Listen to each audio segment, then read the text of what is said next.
สบายดีท่านผู้ชมมื้อนี้เฮาพบกับซ่องสีไลชาแนลเนาะมื้อนี้ก็คือภารกิจของเฮาก็ไปครัวตัวหมูแล้วก็ตัวไก่เนาะเพราะว่าอยู่ในบ้านเขาเฮ็ดดองน้อยเนาะพี่น้องเนาะเอาไปพี่น้องพระเจ้าตังเนาะขาตัวหมูเนาะพี่น้องพอครัวกำลังสิคั่วอันนี้ก็คือ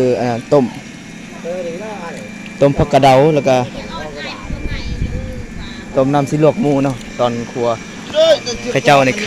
าไก่พี่น้องก็เป็นงานดองน้อยนี่คือล้านแล้วก็น้องเนาะข้าเจ้ากำลังเขาเฮ็ดข้าวต้มเนาะเฮ็ดข้าวต้มแล้วก็นี่ก็คือมะพร้าวใส่มะพร้าวกันพร้าวเนาะกำลังลบคนไก่เนาะแล้วก็ครัว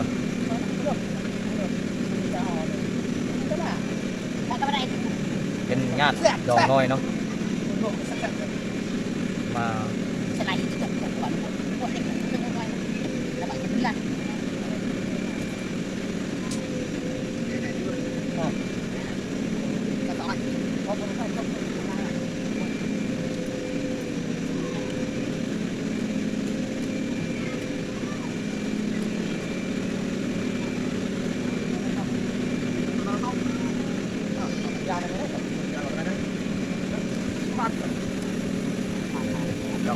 เห็นบ่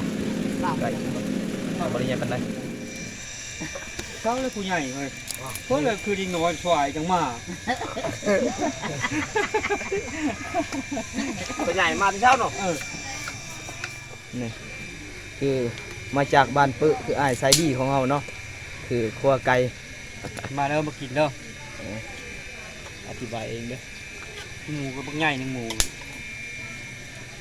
โง่ก็บักใหญ่ไก่คนนี้ชี้ชิปโตไก่ตัวบักใหญ่ไก่บักที่ตัวเนาะนี่คือเจ้าภาพ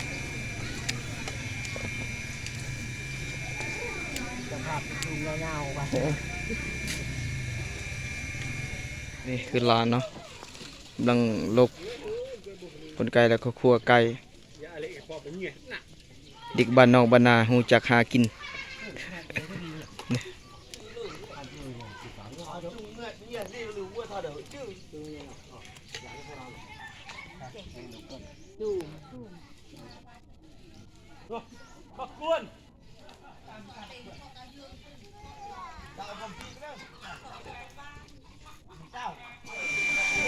ตัวนี้ตัดเป็นต้อนไก่เนาะ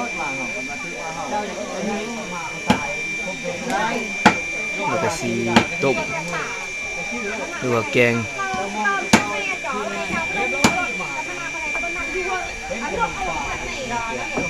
เป็นทางเคยไก่ทางเคยเนาะไก่หมูเนี่ยน้องเขากินเขาเนาะ